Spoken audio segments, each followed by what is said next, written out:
Hey there, welcome to the video where we tackle a common problem many Excel users face. Have you ever had a situation where you're using nested if clauses in Excel to search for specific text, but only the first clause seems to work correctly? Well, today we're going to dive into a solution for this exact problem. Let's get started. Now, let's break down the initial solution provided.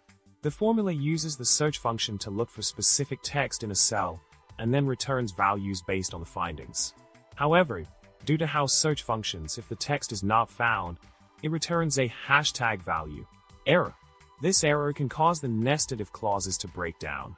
This is where the trouble begins.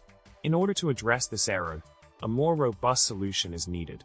By adding ISERROR and NOT functions to each search, we can check if an error occurs and handle it accordingly. This way, we ensure that the formula doesn't break when a value is not found. It's a bit clunky, but it gets the job done and prevents those pesky errors from ruining your day.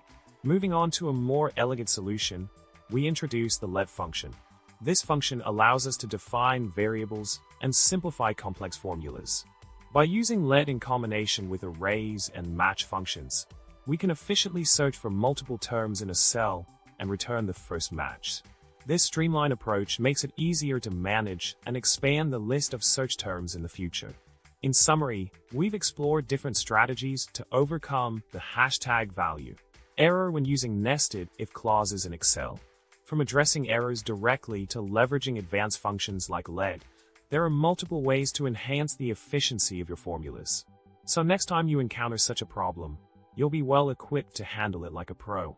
Thanks for watching, and remember to subscribe, like, and comment below with your Excel woes. Happy spreadsheeting!